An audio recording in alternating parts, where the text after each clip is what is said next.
Okay, so today I wanted to talk a little bit about rhythm.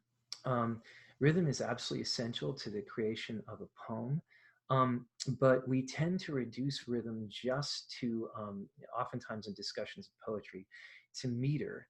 And that's a bit strange because poetry in English, although there's quite a tradition of metrical verse in formal poems in English, um, is, meter doesn't necessarily work that well as a structuring device for the English language.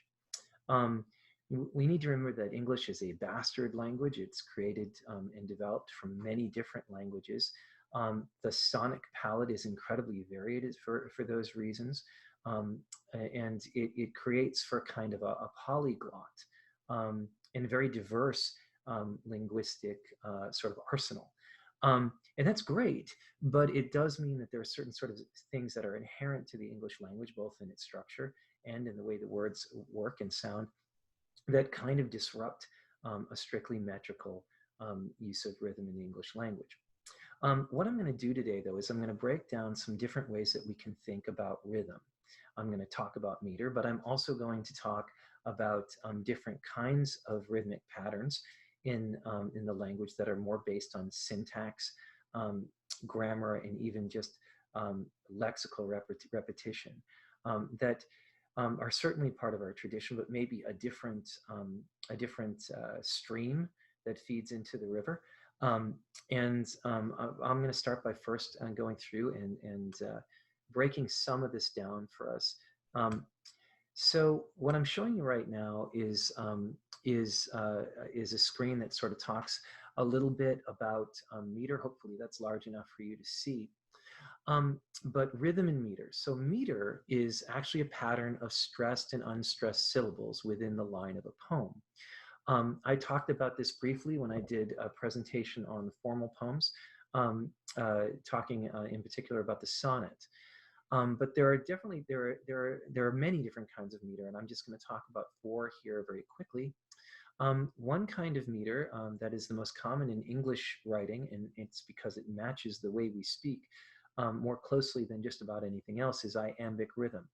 Iambic rhythm is a pattern of unstressed followed by stressed syllables. So if we were to look at Robert Frost's poem, which I've talked about before, whose woods these are, I think, I know, follows that very iambic line. The opposite of that would be a trochaic line, stressed, unstressed, tiger, tiger, burning, bright. So it sounds the same. It just starts on a stressed syllable instead of an unstressed syllable. There's also an anapestic rhythm that's quite common in English verse. It's unstressed, unstressed, stressed. The quote here is from a poem by Dylan Thomas. Though I sang in my chains like the sea, ba ba boom, ba ba boom, ba ba boom, like the waves themselves, unstressed, unstressed, stressed, unstressed, unstressed, stressed. And then finally, there's a spondaic um, rhythm, which really is not really rhythmic, but is used oftentimes in poems to break rhythm.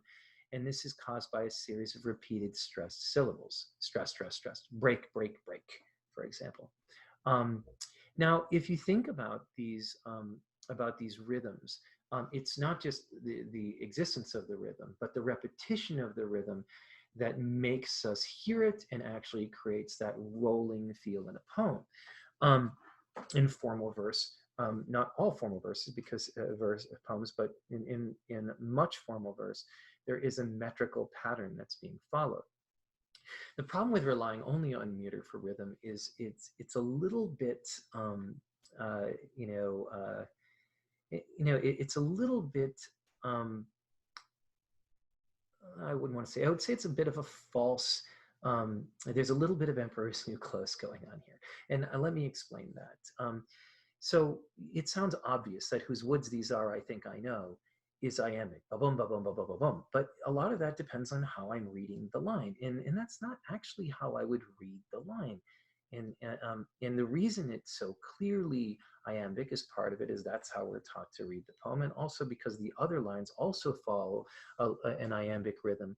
So we tend to read all of the lines in the same way. But if we were to actually read that out loud, we wouldn't say, whose woods these are, I think I know. We'd say, whose woods these are, I think I know.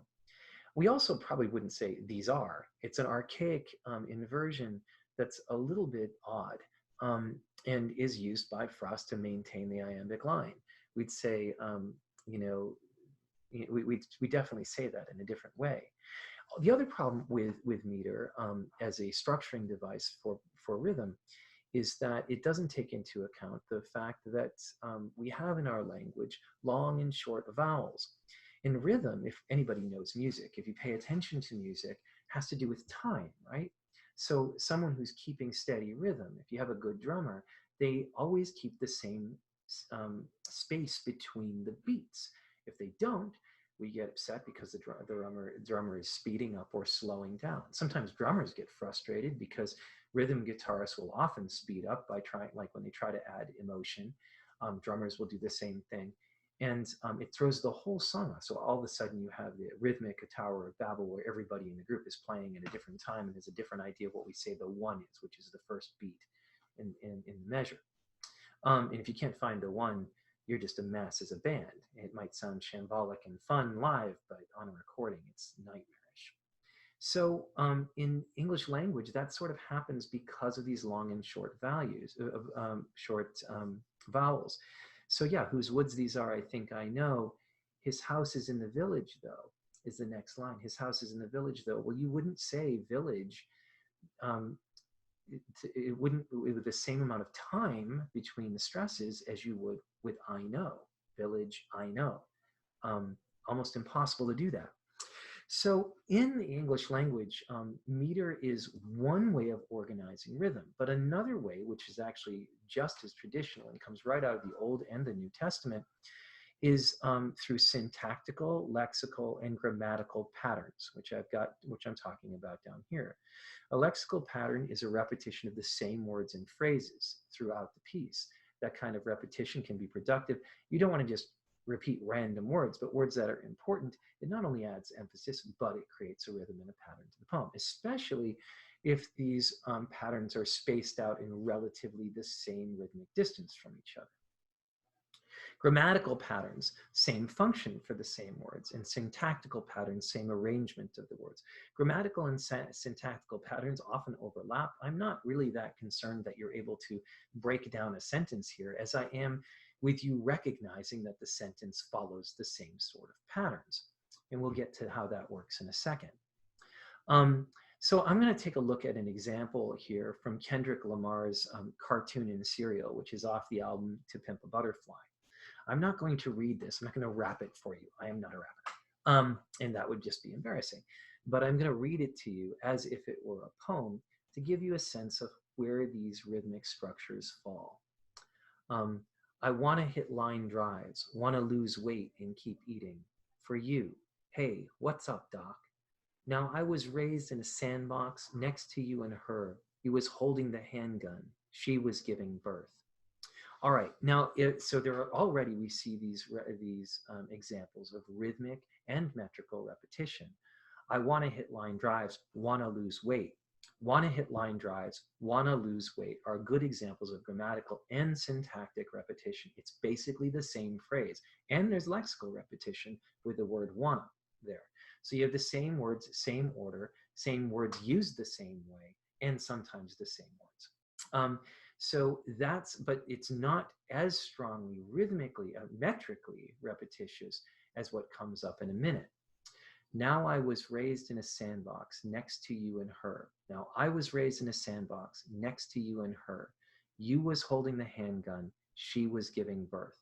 If you look at that, now I was raised in a sandbox. You was holding the handgun is the same syntactical and metrical patterns. Well, actually the same metrical patterns. It's loosely iambic if you break it down. Now, I was raised, bum, bum, bum, in a sandbox, bum, bum, bum, bum. And then it falls into iambic. Sandbox, stressed, unstressed, next stressed, actually, to you, unstressed, stressed, and her, unstressed, stressed. So it's an epestic rhythm that falls into an iambic rhythm. Same thing happens in the next line. You was holding the handgun. She was giving birth. You was holding the handgun. She was giving birth. So holding the handgun, hold stressed, ing the, unstressed, unstressed, stressed, unstressed, and then it falls right into iambic. She was giving birth. Um, so that's an example of both metrical and actually some syntactical um, repetition. The same thing starts to happen. Now, if you see things like some of the repetition is the I, that's a lexical repetition that also creates a pattern and creates drama and stress and tension in the piece. The stuttering there, or the sense of stuttering, creates this kind of dramatic tension. Now, I could go through all of this and show how that basic anapestic followed by iambic structure follows throughout the piece, but I want to move on to some other things. We see some more lexical and grammatical repetition happening in what I would call a poem. And I run it, blow, blow, blow, blow. And I run it, blow, blow, blow, blow. And I run it, yeah, blow. And I run it, yeah, blow. So you see here that there's lexical and syntactic repetition going on here. And what's interesting about that pattern is how he breaks it. And when we get to the slight variation creates a sense of power. We've got, and I run it, and I run it, and I run it, and I run it, which is syntactical and lexical repetition. But then we get to that's ironic, which creates a metrical repetition of what's preceded it. So even though it's not a syntactical repetition and it's not a lexical repetition, we still hear the repetition. This is, the reason Kendrick Lamar is because he is incredibly adept with repetitive, productively repetitive rhythmic structures, and using those rhythmic structures to emphasize certain changes that happen in the piece. So when something changes, we are alerted unconsciously that something important is happening. When something is repeated, we are alerted unconsciously that we're headed towards something important, that repetition is taking us somewhere and guiding us someplace. Now, if we are going to, I'm going to stop the share there. If you're going to think about how we do this in a poem, well, that was a poem, but let's take a look at something that we might more traditionally think of as a poem. I totally think that's traditionally a poem, but let's take a look at a poem by Phil Levine. It's called What Work Is. Now, this is a beautiful poem, and it's basically, and I'm going to read just a portion of it, just to give you a sense of how some of these repetitions happen. In some of what Kendrick Lamar is doing is also what Phil Levine is doing. We stand in the rain in a long line, waiting at Ford Highland Park for work. You know what work is. If you're old enough to read this, you know what work is, although you may not do it. Forget you. This is about waiting, shifting from one foot to another, feeling the light rain falling like mist into your hair, blurring your vision until you think you see your own brother ahead of you, maybe 10 places. You rub your glasses with your fingers, and of course, it's someone else's brother, narrower across the shoulders than yours, but with the same sad slouch, the grin that does not hide the stubbornness, the sad refusal to give in to rain, to the hours wasted waiting, to the knowledge that somewhere ahead a man is waiting who will say, no, we're not hiring today, for any reason he wants. You love your brother. Now suddenly you can hardly stand the love flooding you for your brother, who's not beside you or behind or ahead because he's home trying to sleep off a miserable night shift at Cadillac so he can get up before noon to study his German. Works 8 hours a night so you can sing Wagner, the opera you hate most, the worst music ever invented. How long has it been since you told him you loved him, held his wide shoulders, opened your eyes wide, and said those words and maybe kissed his cheeks? You never done something so simple, so obvious, not because you're too young or too dumb, not because you're jealous or even mean or incapable of crying in the presence of another man. No, just because you don't know what work is. Now, I'm going to focus mostly on what happens at the end of that poem.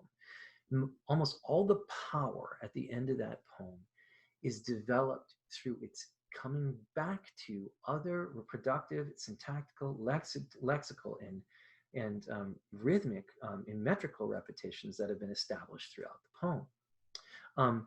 Now, it becomes very obvious because of the repetition at the end. You've never done something so simple, so obvious, not because you're too young or too dumb, not because you're jealous or even mean or incapable of crying in the presence of another man. No, just because you don't know what work is. Okay. Um, so here, you've never done something so simple, so obvious, not because you're too young or too dumb. You're too young or too dumb. Bang, bang, bang. Bang, bum, bum. Not because you're jealous or even me. Bum, bum, bum. Bum, bum, bum. Bum, bum, bum. That actually, that stressed, unstressed, unstressed, stressed, unstressed, unstressed, okay, is dactylic rhythm. It's actually it's like anapestic, but instead of unstressed, unstressed, stressed, it's stressed, unstressed, unstressed. But the bigger point is you have a metrical repetition there, but you also have syntactical repetitions because you're too young or too dumb, not because you're jealous or even mean.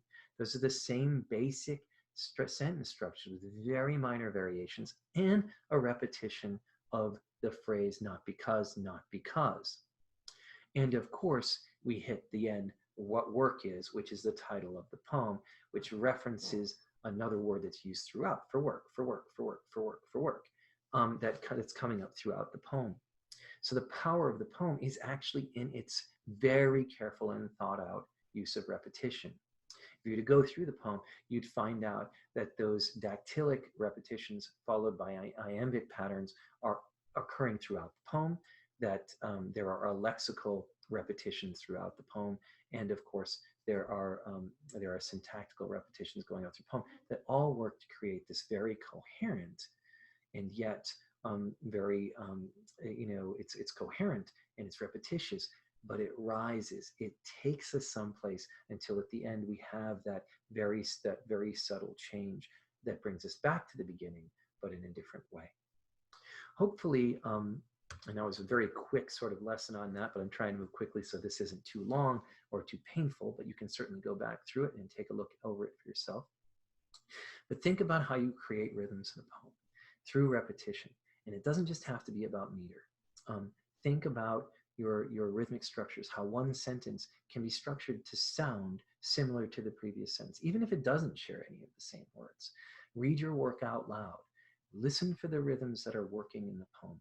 Try to repeat those rhythms and then try to use the changes that you make to point to call the reader's attention to important changes that are happening in the poem, perceptually, visually, conceptually, and rhythmically. All right, great. Hope that was somewhat helpful to you.